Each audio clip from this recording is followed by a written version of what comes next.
اہل کتاب جن کو کتاب دی گئی یعنی یہودی اور عیسائی، انہوں نے اختلاف کب کیا ہے؟ واضح نشانی آ جانے کے بعد انہوں نے اختلاف، بچوں کو پال رہا ہے اللہ کو راضی کرنے کے لیے پالا کہ اللہ نے مجھے اولاد دی ہے، مجھ پر ذمہ داری ڈالی ہے کہ میں اپنی اولاد کی اچھی تربیت کروں، اپنی اولاد کو پالوں، اللہ کا حکم ہے، اللہ کو خوش کرنے کے لیے اپنی اولاد کو پال رہا ہوں، ان کی تربیت کروں۔ اب یہ اولاد کو پالنا، کام پر جا رہا ہے روزگار کے لیے، اس لیے جا رہا ہے تاکہ حلال کماؤ، کسی کے آگے ہاتھ نہ پھیلاؤ، اور اللہ کا حکم ہے کہ حلال کمانا بھی فرض ہے، اللہ کے حکم کو پورا کرنے کے لیے کرتا ہوں، اللہ کو خوش کرنے کے لیے کرتا ہوں۔ اب یہ کاروبار پر جانا بھی عبادت ہے، کاروبار کرنا بھی عبادت ہے، ثواب۔ اللہ اللہ اللہ اللہ وما تفرق الذين اوتوا الكتاب الا من بعد ما جاءتهم البينات، اہل کتاب جن کو کتاب دی گئی یعنی یہودی اور عیسائی، انہوں نے اختلاف کب کیا ہے؟ واضح نشانی آ جانے کے بعد انہوں نے اختلاف کر لیا، ان میں تفرقہ ہو گیا۔ کچھ لوگ حضور صلی اللہ علیہ وسلم کی طرف آ گئے، بات مان لی، اور کچھ لوگوں نے حضور صلی اللہ علیہ وسلم کی بات کو نہیں مانا، جدا ہو گئے۔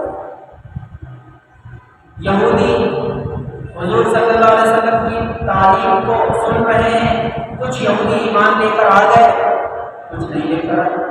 یہودیوں کے کچھ عالم حضور صلی اللہ علیہ وسلم پر ایمان لے آئے، صحابی بن گئے، کچھ عالم تھے وہ نہیں بنے، تو تفرقہ ہو گیا، اہل کتاب کے اندر اختلاف ہو گیا، یعنی جدا جدا ہو گئے، کچھ اس طرف آ گئے، کچھ اس طرف چلے گئے۔ کب ہوا یہ؟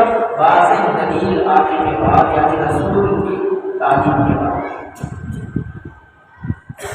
اور آگے اللہ تعالیٰ فرما رہے ہیں کہ پہلی کتابوں میں کیا باتیں تھیں، ان اہل کتاب کو پہلے ہم نے کیا حکم دیے تھے؟ وَمَا أُمِرُوا إِلَّا لِيَعْبُدُوا اللَّهَ مُخْلِصِينَ لَهُ الدِّينَ، ان کو بھی حکم اسی بات کا دیا گیا تھا کہ اللہ کی عبادت کیا کریں، اس کے لیے دین کو خالص کر کے اخلاص کے ساتھ عبادت کیا کریں، اللہ کی عبادت اخلاص کے ساتھ کیا کریں۔ اور یہی تعلیم تو ہمارے دین میں بھی کہ جو عبادت اخلاص کے ساتھ ہوتی ہے وہی اللہ کو قبول کرتا ہے، جس عبادت میں اخلاص نہیں ہوتا اللہ کو قبول نہیں کرتا۔ پہاڑوں برابر صدقہ خیرات انسان کر دے، ریاکاری دکھاوے، نام نمود شہرت کے لیے، کوئی ثواب نہیں۔ کھجور کے برابر صدقہ دے دے اللہ کو خوش کرنے کے لیے، اللہ کی رضا کے لیے، پہاڑوں کے برابر ثواب۔ اخلاص کسے کہتے ہیں کہ انسان اللہ کو راضی کرنے کے لیے کام کرے۔ ہمارے بزرگ فرماتے ہیں، بزرگان دین، کہ ہمارا ہر کام عبادت بن سکتا ہے بشرطے کہ ہم اخلاص کر لیں اپنی ہر کام میں۔ اخلاص کیا؟ اللہ کی رضا کے لیے کیا کرے، اللہ کو خوش کرنے کے لیے کیا کرے۔ اگر ماں باپ کے ساتھ اچھا سلوک کر رہے ہیں اللہ کی رضا کے لیے، اللہ کا حکم اس لیے کرتا ہوں، اللہ راضی ہو اس لیے اپنے ماں باپ کا احترام کرتا ہوں اور ان کے ساتھ اچھا سلوک کرتا ہوں۔ اپنی بیوی کے ساتھ اچھا سلوک کرے، اس کی خدمت کرے اللہ کی رضا کے لیے۔ بیوی شوہر کے ساتھ اچھا سلوک کرے، اس کی خدمت کرے اللہ کو خوش کرنے کے لیے، کہ اللہ کا حکم اس لیے کرتی ہے۔ باپ اپنے بچوں کو پال رہا ہے اللہ کو راضی کرنے کے لیے پالا کہ اللہ نے مجھے اولاد دی ہے، مجھ پر ذمہ داری ڈالی ہے کہ میں اپنی اولاد کی اچھی تربیت کروں، اپنی اولاد کو پالوں، اللہ کا حکم ہے، اللہ کو خوش کرنے کے لیے اپنی اولاد کو پال رہا ہوں، ان کی تربیت کروں۔ اب یہ اولاد کو پالنا بھی عبادت ہے۔ کام پر جا رہا ہے روزگار کے لیے، اس لیے جا رہا ہے تاکہ حلال کماؤ، کسی کے آگے ہاتھ نہ پھیلاؤ، اور اللہ کا حکم ہے کہ حلال کمانا بھی فرض ہے، اللہ کے حکم کو پورا کرنے کے لیے کرتا ہوں، اللہ کو خوش کرنے کے لیے کرتا ہوں۔ اب یہ کاروبار پر جانا بھی عبادت ہے، کاروبار کرنا بھی عبادت ہے، ثواب۔ تو کہنے کا مقصد کیا ہے کہ عبادت، ہمارا ہر کام عبادت بن سکتا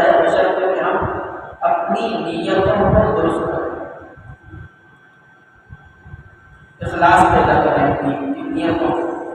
ایک مثال بھی ہے، میرا ڈاکٹر کسی کو کہتا ہے کہ بھائی صاحب صبح صبح چہل پہل کیا کرو، سیر و تفریح کیا کرو، تھوڑا گھوم پھر لیا کرو، بات کیا کرو۔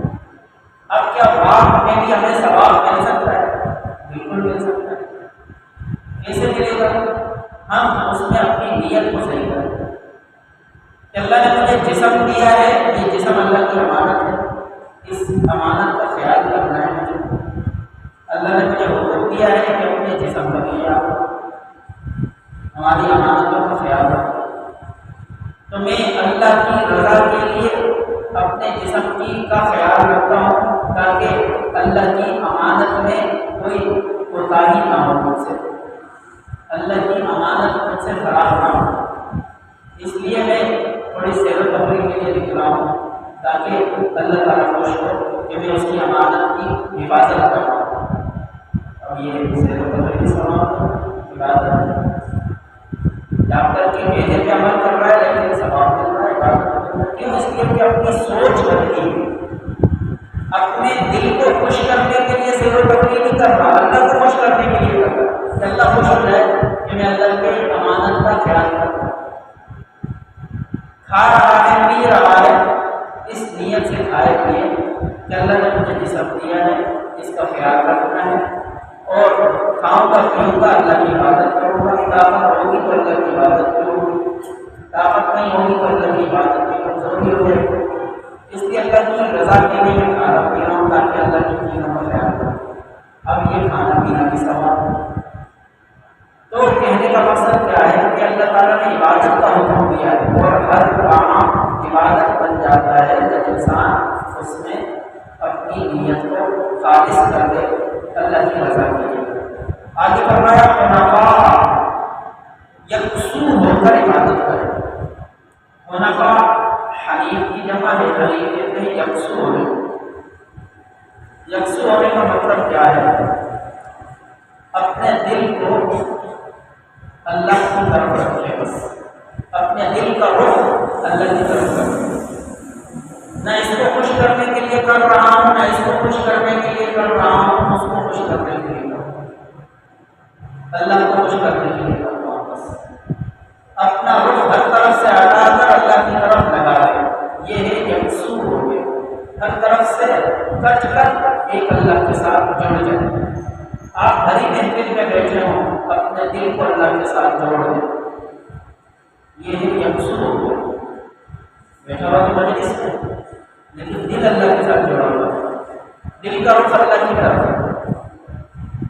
دل اللہ نے ہمیں ایک دیا ہے، اس ایک کو ایک کے ساتھ جوڑو، ایک کو ایک کے ساتھ جوڑو، اکیلا اکیلے کے ساتھ جوڑو، تو پھر ہم کیا ہو جائیں گے؟ حنفاء، حنیف میں شامل ہو جائیں گے، یکسو ہو جائیں گے۔ اور یکسوئی یہ بھی عبادت ہے۔ یکسوئی کیسے پیدا ہوتی ہے؟ سوچ و فکر سے، غور و فکر سے، اور غور و فکر عبادت ہے کہ انسان سوچے کہ مجھے پیدا کس نے کیا؟ میرے ماں باپ نے تو پیدا نہیں کیا، ان کو تو پتہ ہی نہیں تھا کہ پیٹ میں کیا ہے، کیا بن رہا ہے۔ بنانے والا بنا رہا ہے، تو وہ بنانے والا کون ہے؟ جو بنا رہا ہے، جس نے مجھے بنایا۔ میرے اندر مشین کس نے فٹ کر رکھی ہے؟ یہ دل کس نے فٹ کیا ہے؟ یہ گردے کس نے فٹ کر رکھے ہیں؟ یہ آنکھیں کس نے دے رکھی ہیں؟ سوچے، غور و فکر کریں، میں کہاں سے آیا تھا، میں کہاں چلا جاؤں گا؟ مجھ سے پہلے دنیا میں لوگ تھے، وہ کہاں سے آئے، کہاں چلے گئے؟ غور و فکر کریں، سوچے، ساری سوئیاں ایک طرف جائیں گی، اللہ کی طرف۔ اللہ نے سب کچھ کیا، آج بھی اللہ ہی کرتا۔ ہمیں تو پتہ ہی نہیں ہے کہ ہمارے گردے اصغر کیا کام کر رہے ہیں، کس طرح کام کر رہے ہیں، کون اس کو چلا رہا ہے؟ اللہ چلا رہا ہے۔ جب آپ سوچو گے تو آپ کے دل کا رخ اللہ کی طرف جائے گا۔ تو اس طرح سوچ و فکر، غور و فکر عبادت اس لیے ہے کہ انسان کا رخ اللہ کی طرف لگ جائے۔ اور قرآن پاک میں اللہ پاک نے ہمیں بار بار سوچ و فکر کرنے کی دعوت دی ہے کہ تم سوچا کرو، وہ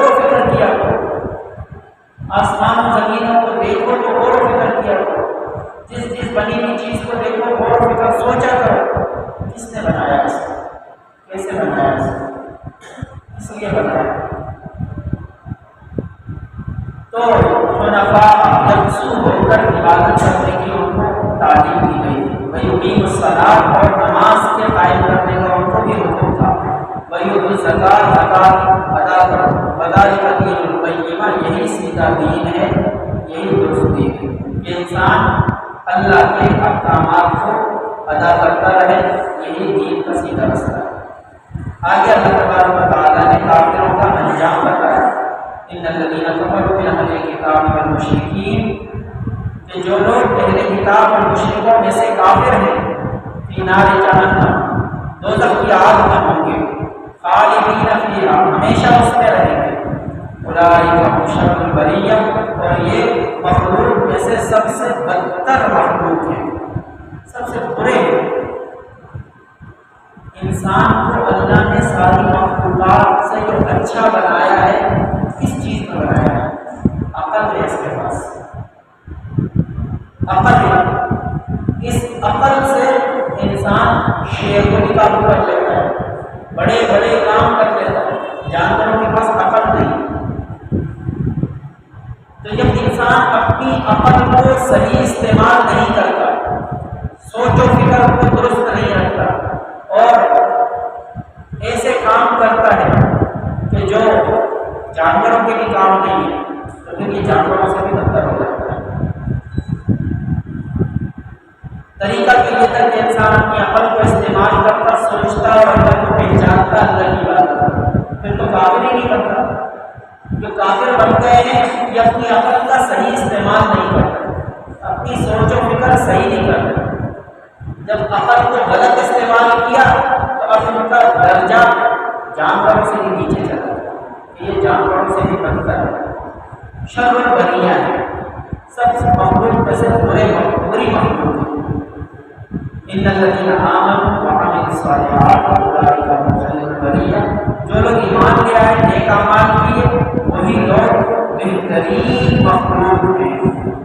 نیک اعمال کرنے والے لوگ سارے مخلوق میں سے بہتر لوگ ہیں۔ انسان جب اللہ کی فرمانبرداری کرتا ہے تو اس کا درجہ اتنا اونچا ہو جاتا ہے کہ اس کی زیارت کرنے کے لیے فرشتے اترتے ہیں زمین پر، جب اس کی زیارت کریں، اس سے ہاتھ ملانے۔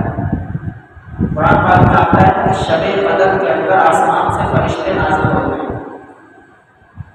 رمضان میں شب بدر رات کی جاگنے والی رات، اس میں آسمان سے فرشتے نازل ہوتے ہیں۔ وہ کیا کرتے ہیں؟ جو لوگ بھی عبادت میں کھڑے ہوئے ہوتے ہیں یا جو ذکر میں لگے ہوئے ہوتے ہیں، جو اللہ کی عبادت میں لگے ہوئے ہوتے ہیں، فرشتے آتے ہیں، ان کے پاس بیٹھتے ہیں اور ان سے سلام کرتے ہیں۔ یہ تو وہی انسان تھے جو مٹی سے بنے تھے، فرشتے ان سے سلام کرنے کے لیے آ رہے ہیں۔ کیوں؟ کیا کیا انہوں نے؟ نیک اعمال اختیار کر دی۔ تو نیک اعمال اختیار کرنے کی وجہ سے اتنے اونچے ہو گئے اللہ کی نظر میں کہ اللہ فرشتوں کو بھیج رہا ہے کہ جاؤ ان سے سلام کرو۔ سلام میں بڑوں کو کرتے ہیں جو عزت کو، سلام تو عزت کی نشانی ہے، کہ آپ کسی کی عزت کرتے ہو اس کو سلام کرتے ہیں۔ ہمارے ایمان اور نیک اعمال سے اللہ نے ہماری عزت اتنی بڑھا دی کہ فرشتے ہم سے سلام کرنے کے لیے زمین پر اترتے ہیں، فرشتے مدد کرتے ہیں کاموں میں، زیارت کرتے ہیں۔ صحابی کا واقعہ ہے کہ وہ قرآن شریف پڑھ رہے تھے، رات کا وقت تھا، سورۃ الکہف پڑھ رہے تھے۔ انہوں نے دیکھا کہ آسمان سے بادلوں کی طرح روشنی نیچے آ رہی ہے اور ان بادلوں جیسے چھوٹے چھوٹے ستارے ہیں اور وہ قریب آتے جا رہے، قریب آتے جا رہے، قریب آتے جا رہے، اور پاس جو گھوڑا کھڑا ہوا تھا وہ گھوڑا اچھلنے لگا۔ جانوروں کو تو سب نظر آتا ہے، عذاب کے فرشتے بھی نظر آتے ہیں اور رحمت کے فرشتے بھی جانوروں کو نظر آتے ہیں، شیطان بھی نظر آتا ہے، انسان سے اللہ نے چھپایا ہوا ہے۔ تو گھوڑے کو تو فرشتے نظر آتے ہیں، یہ صحابی کیا کر رہے تھے؟ قرآن شریف کی تلاوت کر رہے تھے۔ تو اس تلاوت کو سننے کے لیے آسمان سے فرشتے زمین پر اترے کہ ہم سنیں اس کی تلاوت، اس کا قرآن سنیں۔ کس اخلاص سے پڑھتے ہوں گے جن کا قرآن سننے کے لیے فرشتے زمین پر اترتے ہیں؟ تو وہ قریب آتے گئے صحابی کہتے ہیں کہ ان کو ڈر ہوا کہ زیادہ گھوڑا اچھلنے سے بچہ جو بھی نیچے لیٹا ہوا ہے کہیں گھوڑا بچے کے اوپر چلان نہ ہو، بچے کو نقصان نہ ہو۔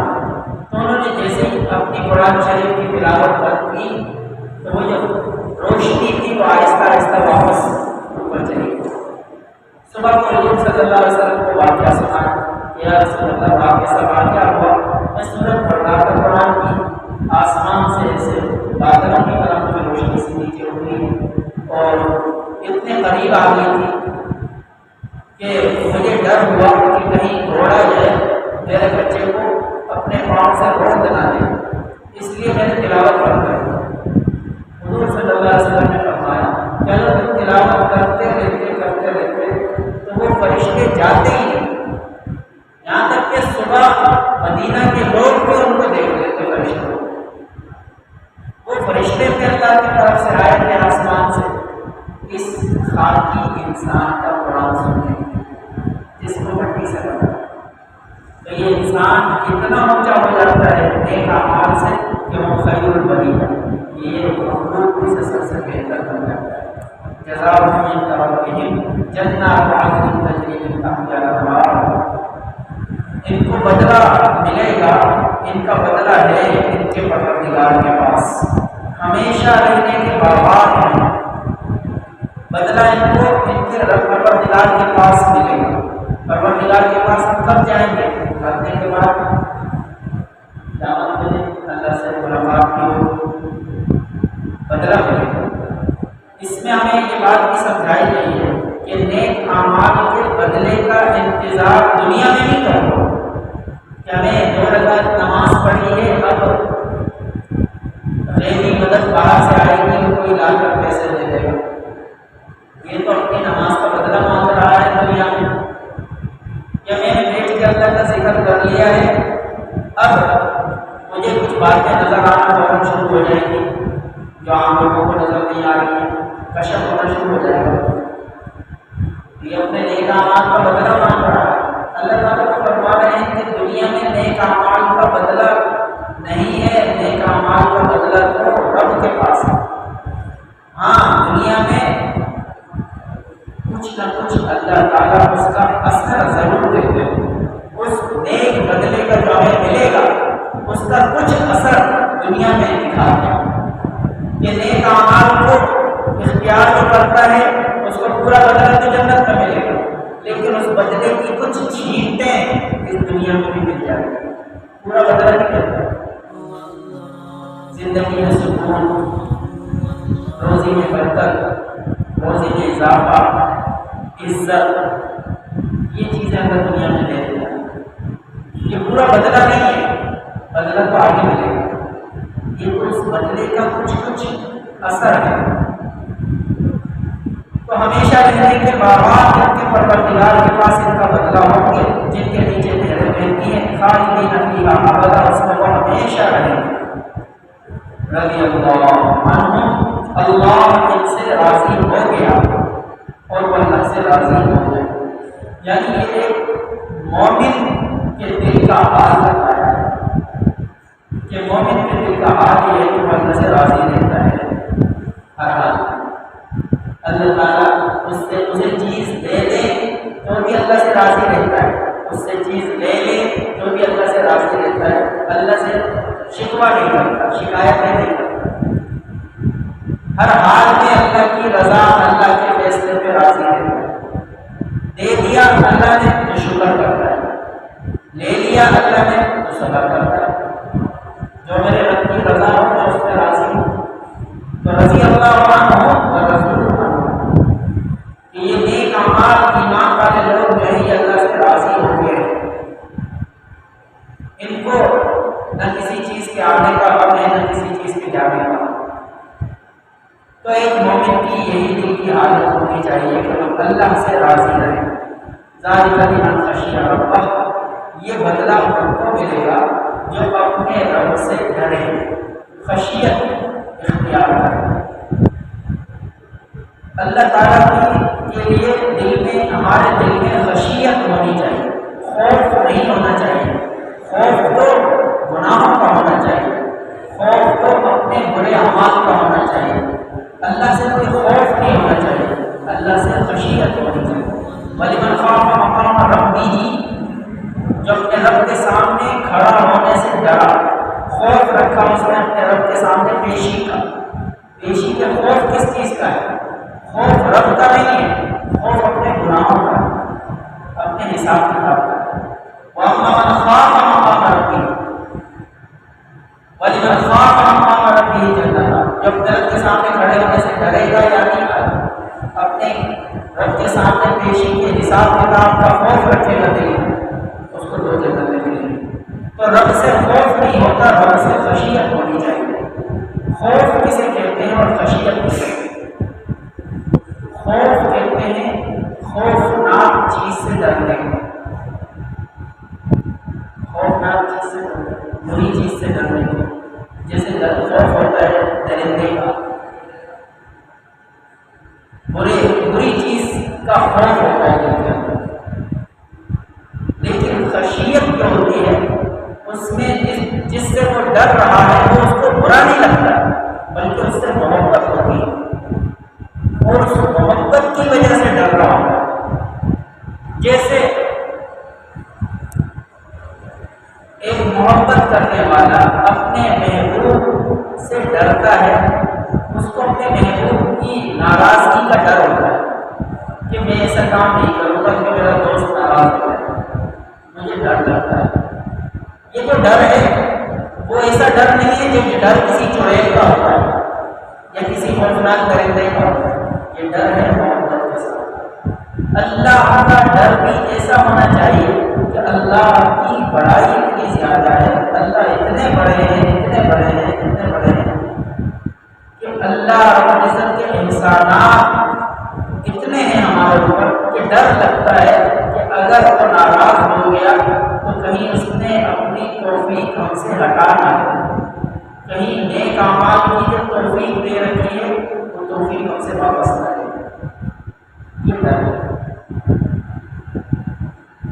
تو اللہ سے ڈرنا چاہیے، لیکن ڈر ایسا ہونا چاہیے کہ جو نعمتیں مل رہی ہیں اللہ کی طرف سے، کہ نماز کی توفیق ہو رہی ہے، تلاوت کی توفیق ہو رہی ہے، ذکر کی توفیق ہو رہی ہے، دعا مانگ رہا ہوں، دعا کی توفیق ہو رہی ہے، گناہ سے اس لیے ڈر لگتا ہے کہ اپنے رب سے ڈرتا ہوں۔ اپنے رب سے کیوں ڈر رہا ہوں کہ اگر گناہ کر دیا اور اللہ ناراض ہو گیا تو اللہ مجھ سے یہ نیک اعمال کی توفیق واپس لے گا، میں ذکر نہیں کر سکوں گا، ابھی تو کر رہا ہوں، میں ذکر نہیں کر سکتا ہوں، اللہ توفیق نہیں دے گا، پھر نمازیں چھوٹ جائیں گی، کتنے تھوڑی بہت خیرات کر دیتا ہوں، کسی کو صدقہ دے دیتا ہوں، کسی کی مدد کر دیتا ہوں، یہ توفیق اللہ واپس دے گا۔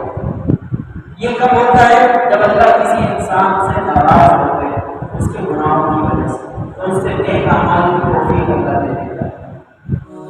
ہم جو کچھ کر رہے ہیں نیک اعمال، یہ اللہ کی رضا کی نشانی ہوتی ہے، اور اللہ تبارک و تعالیٰ سے ڈرنا چاہیے، اس لیے کہ ہمیں اللہ تبارک و تعالیٰ کو راضی کرنا ہے اور اللہ کی خشیت دل میں ہونی چاہیے۔ تو خشیت سب سے زیادہ اللہ تعالیٰ فرماتے ہیں علم والوں کے اندر ہوتی ہے، جو اللہ کو جانتے ہیں، جو اللہ کا مرتبہ جانتے ہیں کہ اللہ کتنے بڑے ہیں اور اللہ کتنی طاقت والے ہیں، اللہ کتنی قدرت والے ہیں، اور اللہ رب العزت کی کیا کیا صفات ہیں، علم والوں کو یہ پتہ ہوتی ہے۔ جب کسی کی طاقت کا اندازہ صحیح ہو تو اس کا ڈر بھی صحیح ہوتا ہے، جس کو کسی کی طاقت کا اندازہ نہ ہو تو اس کے دل میں اس کا ڈر بھی صحیح طریقے سے نہیں ہے۔ جیسے ایک بچہ ہے وہ شیر کے اوپر بھی ایسے ہاتھ مار رہے ہیں کیونکہ اس کو شیر کی طاقت کا اندازہ نہیں، شیر کتنا بڑا درندہ ہے، بچہ اس کے اوپر ہاتھ کیوں لگا رہا ہے؟ اس لیے کہ اس کے دل کے اندر اس کی طاقت کا کوئی اندازہ نہیں، اس کے دل میں اس کی طاقت کا علم نہیں۔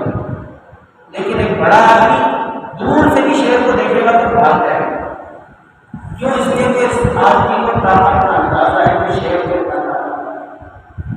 اللہ کی طاقت کا علم والوں کے پاس ہوتا ہے۔ جاہل لوگ ہوتے ہیں ان کو اللہ کی طاقت اللہ کی قدرت کا علم نہیں ہوتا، تو وہ ایسے ہی جیسے بچہ شیر کے ہاتھ میں، وہ ایسے گناہ کر رہے ہوتے ہیں کہ ان کے دل میں اللہ کا خوف نہیں ہوتا، اللہ کا ڈر نہیں ہوتا، ان کو اللہ کی طاقت قدرت کا اندازہ نہیں ہوتا کہ اللہ کیا کچھ کر سکتا ہے۔